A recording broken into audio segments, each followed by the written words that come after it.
যার জন্য মহান রাব্বুল ইজ্জত জান্নাতের মধ্যে, জান্নাতে আদানের ময়দানের মধ্যে একটা কনফারেন্স করবেন। বলুন না সুবহানাল্লাহ। সেই কনফারেন্সের মধ্যে সভাপতি হবেন আমার মহান রাব্বুল আলামিন। বলুন না সুবহানাল্লাহ।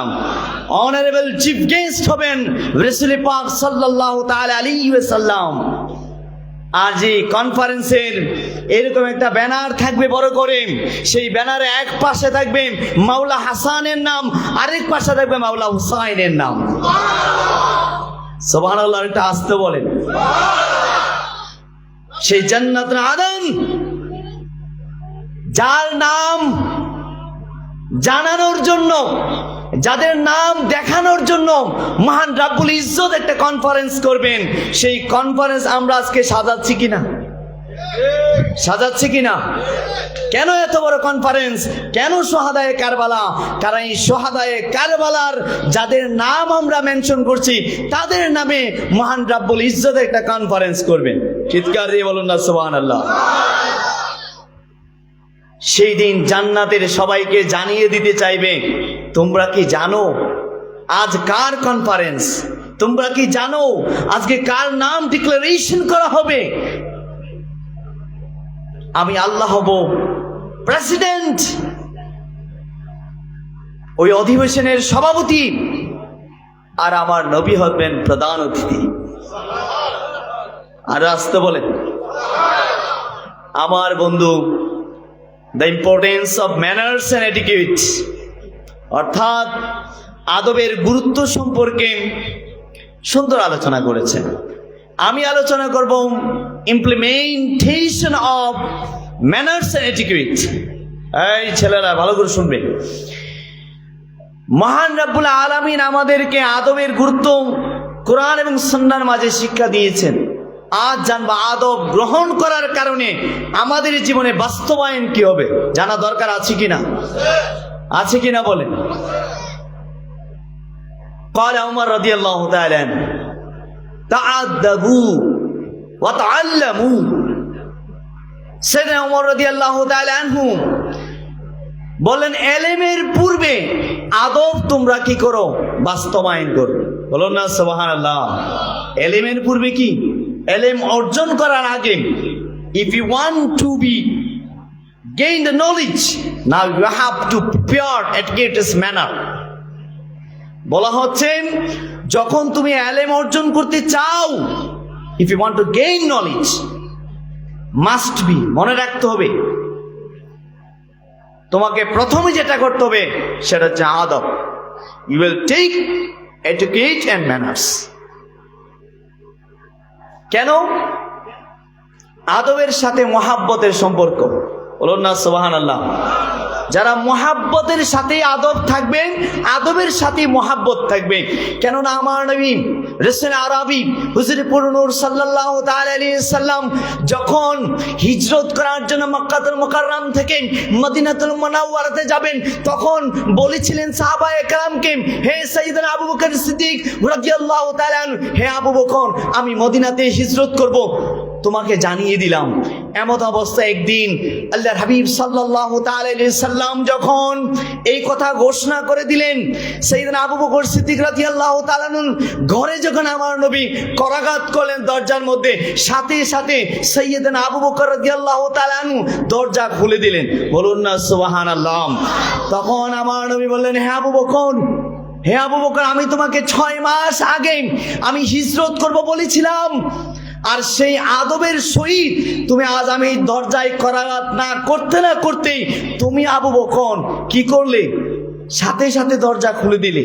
ইয়া রাসূলুল্লাহ, ইয়া হাবিবাল্লাহ, আপনার দরবারে কদম বুঝি ইয়া রাসূলুল্লাহ, আপনি যেই দিন আমাকে বলেছেন সেই দিন থেকে আজ পর্যন্ত আমি আবু বকর একদিনের জন্য ঘুমাই নাই।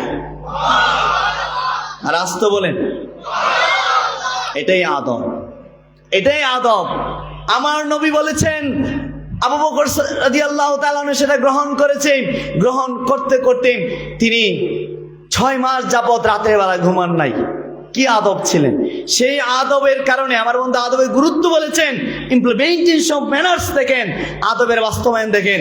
সেই আদবের কারণে আমার নবী আবু বকর, হে আবু বকর তুমি জেনে নাও তোমার এক রাত্রের ইবাদত সমস্ত উম্মত যদি কিয়ামত পর্যন্ত ইবাদত করে তোমার ইবাদত ভারী হয়ে যাবে। বলুন না সুবহানাল্লাহ। তো আদবের কারণে ইবাদত কি ভারী হয়েছে না কমেছে? বলেন, ভারী হয়েছে না কমেছে? বলুন না সুবহানাল্লাহ। তেমনি ভাবে এই আদব দেখেন, আদবের কারণে মুক্তি পেলেন মাওলা আলী আলাইহিস সালামের গোলাম। একদিন মাওলা আলী আলাইহিস সালামের দরবারে চোরকে শনাক্ত করা হলো। চোরকে শনাক্ত করে তার হাত কেটে দেওয়া হলো। চোর হাতকে কাটা নিয়ে চলতে অনেক দূর চলে গেল। পথিমধ্যে একজন সাহাবী, বয়োজ্যেষ্ঠ সাহাবী, ইসলামের মধ্যে সবচেয়ে বড় সাহাবী, যার বয়স ছিল 480 বছর। বলুন না সুবহানাল্লাহ। তিনি তো আর কারণ নয়, ঈসা আলাইহিস সালামের তাবী ছিলেন, আমার নবীর সাহাবী। বলুন না সুবহানাল্লাহ। সাইয়্যিদনা সালমান ফারসি রাদিয়াল্লাহু তাআলা। সেই সালমান ফারসির সাথে যখন ওই হাত কাটা ব্যক্তির দেখা হয়ে গেল, হে হাত কাটা ব্যক্তি, তোমার এই হাত কে কেটে দিল? বলিয়েন না, আমি চুরি করেছিলাম। চুরির দায়ে সাইয়্যিদানা আমিরুল মুমিনিন খলিফাতুল মুসলিমিন সাইয়্যিদানা মাওলায়ে কারীম আলী কাররামাল্লাহু ওয়াজহুল কারীম আমার হাতটা কেটে দিলে। আর একটু বলেন না সুবহানাল্লাহ। সালমান ফারসি রাদিয়াল্লাহু তাআলা আনহু ওই ব্যক্তির মুখে বিচারকের রায়ের উপরে এত সন্তুষ্ট ছিলেন যে খলিফাতুল মুসলিমিন সাইয়্যিদানা আলী কাররামাল্লাহু ওয়াজহুল কারীমের মুখ নাম মুবারক এত সুন্দর করে নিয়েছেন। সালমান ফারসি রাদিয়াল্লাহু তাআলা খুশি হয়ে গেলেন। খুশি হতে হতে সালমান ফারসি রাদিয়াল্লাহু তাআলা আনহু ওই আমার মাওলায়ে কায়নাতের দরবারে গেলেন। হে খলিফাতুল মুসলিমিন আমিরুল মুমিনিন, আপনি কার হাত কাটলেন? আমার খলিফাতুল মুসলিমিন মাওলা আলী কাররামাল্লাহু ওয়াজহুল কারীম বললেন, আমি এক ব্যক্তি চোর ছিল, তার হাত কেটে দিলাম। বলুন না সুবহানাল্লাহ।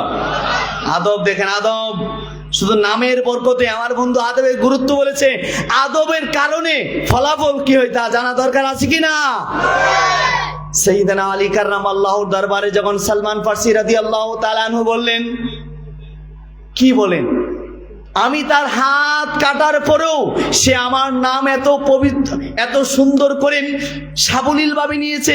সালমান ফারসি রাদিয়াল্লাহু তাআলা, হে খলিফাতুল মুসলিমিন, আপনার নাম সে আদবের সহিত নিয়েছে। খলিফাতুল মুসলিমের সাথে সাথে সেনাপতিকে খবর দিলেন, এই সেনাপতি, যাও ওই ব্যক্তিকে তাড়াতাড়ি আমার দরবারে নিয়ে আসো।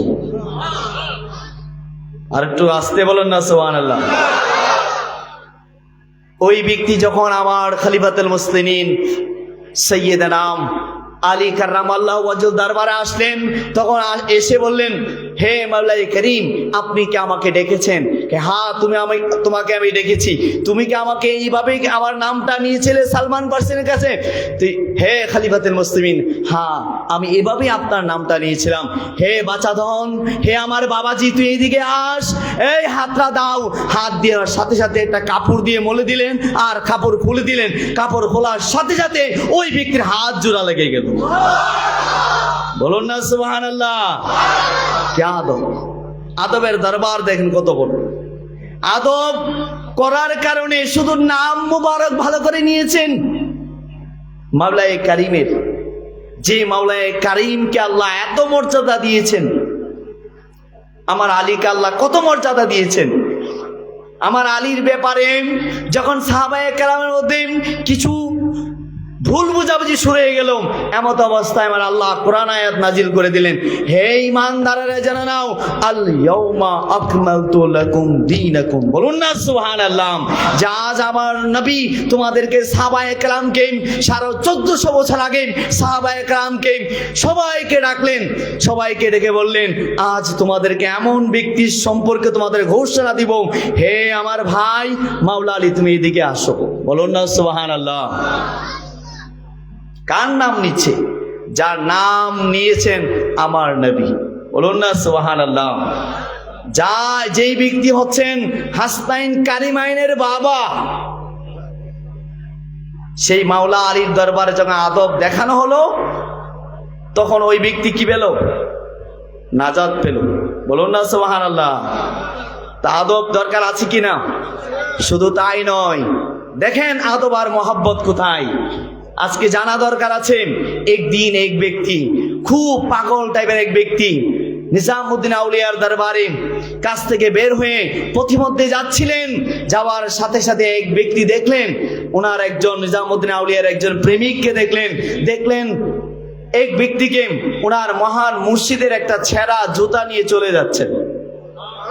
বলুন না সুবহানাল্লাহ। মহাব্বত আর আদব কোথায় দেখেন, আদব কোথায় একটু ভালো করে দেখেন। তিনি আর কেউ নন, সৈয়দনা খলিফা নিজামউদ্দিন আউলিয়ার একনিষ্ঠ মুরিদ এবং সেনাপতিও ছিলেন আমির খসরু রাদিয়াল্লাহু তাআলা আনহু। বলুন না সুবহানাল্লাহ। আমির খসরু রাদিয়াল্লাহু তাআলা আনহু ওই ব্যক্তিকে দেখে, পাগলাকে দেখে বললেন, এই পাগলা, এই জুতাটা আর কারো নয়, এই জুতা মুবারক আমার মহান মুর্শিদের। বলুন না সুবহানাল্লাহ। তুমি কি এই জুতা আমার কাছে বিক্রি করবে? আদব দেখেন, আদব দেখেন, মহাব্বত দেখেন। তুমি কি এই জুতা আমার কাছে বিক্রি করবে? এই বিক্রির কথা শুনে, এই কত টাকা দিয়ে বিক্রি করবে এটা উনি বুঝতে পারতেছেন না। সাইয়েদনা আমির খসরু রাদিয়াল্লাহু তাআলা আনহু ওনার ঘরে চলে গেলেন। আদব দেখেন, ঘরে যাইতে যাইতে যাইতে যাইতে বিবিকে বললেন, আজ যা সম্পত্তি আছে সমস্ত সম্পত্তি নিয়ে আসো, তোমার স্বর্ণ দানে আমার টাকা পয়সা সব কিছুর বিনিময়ে আমি যদি আমার মুর্শিদের জুতা মুবারক দিতে পারি, তাহলে আমি আমির খসরু ধন্য। বলুন না সুবহানাল্লাহ। আদব আর মহাব্বত কোথায়? সে আমির খসরু রাদিয়াল্লাহু তাআলা এই জুতা মুবারক কিনে নিলেন, কিনে ওনার মুর্শিদের জুতা উনি টুপি বানাইলেন। একটু আস্তে বলেন, আর একটু আস্তে বলেন।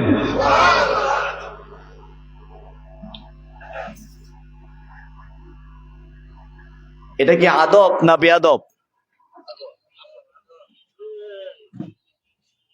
আদব না? আরে গেছে করে কারেন্ট। সালাতুন ইয়া রাসূলুল্লাহ,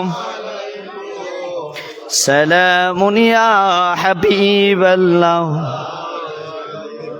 আসসালামু আলাই নূরে চশমে আম্বিয়া,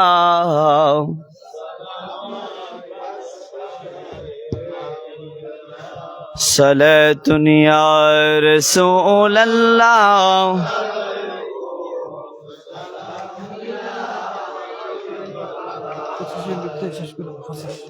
লা ইলাহা ইল্লাল্লাহ, আর জোরে, লা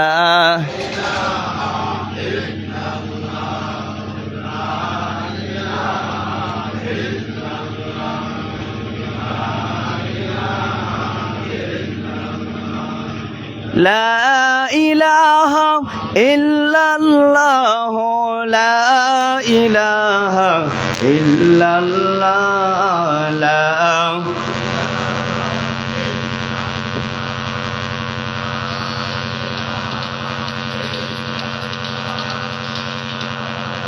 আমি আসলে আলোচনার জন্য দাঁড়াইনি, আমার মহান মুর্শিদ কেবলা আমাকে হুকুম দিয়েছে বিদায় কয়েকটি আদবের কথা বললাম। আদবের আলোচনা অসংখ্য রয়েছে, আদবের গুরুত্ব বুঝিয়েছেন। আমি যদি শুধু আদবের বরকত বুঝি, মানে আদব দেখানোর কারণে সাহাবায়ে কেরামের মধ্যে কি হয়েছে, আমি শেষ কথা বলে আমি বিদায় নিচ্ছি। সাইয়েদনা আবু হুরায়রা রাদিয়াল্লাহু তাআলা আনহু আমার নবীর মজলিসের মধ্যে একদিন হাদিসের দরজ দিচ্ছেন, হাদিস বলতেছেন। সাইয়েদনা আবু হুরায়রা রাদিয়াল্লাহু তাআলা আনহু কি বললেন? আমার নবী যখন হাদিসের দরজ দিচ্ছেন, আবু হুরায়রা রাদিয়াল্লাহু তাআলা বিড়বিড় করে হাদিস মুখস্থ করার চেষ্টা করতেছেন, আদব রক্ষা করতেছেন। আল্লাহর হাবিব সাল্লাল্লাহু তাআলা আলাইহি সাল্লাম বলতেছেন, আমি যদি আজ হাদিস আমার বুকের মধ্যে ধারণ না করতে পারি, তাহলে এটা বেয়াদবি হয়ে যাবে। ঠিক কিনা বলেন? মুর্শিদ কেবলা আলোচনা করলে আমরা কি ওনার দিকে তাকাই থাকি না অন্যদিকে তাকাই থাকি? অন্যদিকে তাকানো এটা বেয়াদবি। ওনার দিকে তাকিয়ে ওনার কথা শোনা এটাই আদব। আর এই আদবের বলে কি হচ্ছে দেখেন, সাইয়েদনা আবু হুরায়রা রাদিয়াল্লাহু তাআলা আনহু হাদিস বিড়বিড় করে মুখস্থ করছেন, আমার নবীর চোখে এটা পড়েছে। আমার নবী বলে, হে আবু হুরায়রা, তুমি কি করছো? ইয়া রাসূলুল্লাহ, ইয়া হাবিবাল্লাহ, আপনি যে কথাগুলো বলতেছেন ওই কথাগুলো আমি মুখস্থ করতেছি। বলুন না সুবহানাল্লাহ। সাইয়েদনা আবু হুরায়রা রাদিয়াল্লাহু তাআলা আনহু এই কথা শুনে আমার নবী বলে, হে আবু হুরায়রা, এখন থেকে তোমার আমার কথা মুখস্থ করতে হবে না, তোমার যেই চাদর রয়েছে সেই চাদরটা আমার সামনে রাখো। বলুন না সুবহানাল্লাহ। এই চাদর সামনে রাখলেন, রাখার পরে আমার নবীর বক্তব্য যখন শেষ হলেন, ওই চাদরকে আমার নবী আবু হুরায়রাকে, হে আবু হুরায়রা, এই চাদর তোমার বুকে লাগাও, কিয়ামত পর্যন্ত তুমি যদি বেঁচে থাকতে তোমার হাদিস আর বলা হবে না। বলুন না সুবহানাল্লাহ। আবু হুরায়রা রাদিয়াল্লাহু তাআলা আমার নবীর কথা মতে এই হাদিস এই বুকের মধ্যে চাদর লাগালেন, লাগানোর সাথে সাথে ওনার আর হাদিস মুখস্থ করতে হয় না, উনি সব হাদিস ওনার মনে আছে। বলুন না সুবহানাল্লাহ। এই যে আমার বাবারা আছে, মাদ্রাসা বারান্দারও যাই নাই, কিন্তু আমার মহান মুর্শিদ কেবলা অনেক কথা আপনাদের মুখস্থ আছে, কেউ ঠিক কিনা? কিন্তু আপনারা যদি এখন বলি 2 লাইন পড়া মুখস্থ করেন, পারবেন? এটাই আদব, এটাই আদব। এই আদবের কারণে এলেম যাবে সিনা বসিনা, সিনা বসিনা। আর আদব যদি না থাকে মহান মুর্শিদ কেবলা থেকে আমার আপনার কলবে কখনোই এলেম আসবে না, যা আসবে সব বেয়াদবি আসবে। আল্লাহ পাক আমাদেরকে বোঝার তৌফিক দান। ইনশাআল্লাহ আরো দিন আছে, আমি যদি ইনশাআল্লাহ আসি আলোচনা করব, এবং মহান মুর্শিদ কেবলার ফায়েজে বরকতে যাতে আমরা গ্রহণ করতে পারি, আল্লাহ পাক আমাদের সেই তৌফিক দান করুন। সবাই আমিন। ওয়া মা আলাইনা ইল্লাল বালাগ। আসসালামু আলাইকুম ওয়া রাহমাতুল্লাহি ওয়া বারাকাতুহু।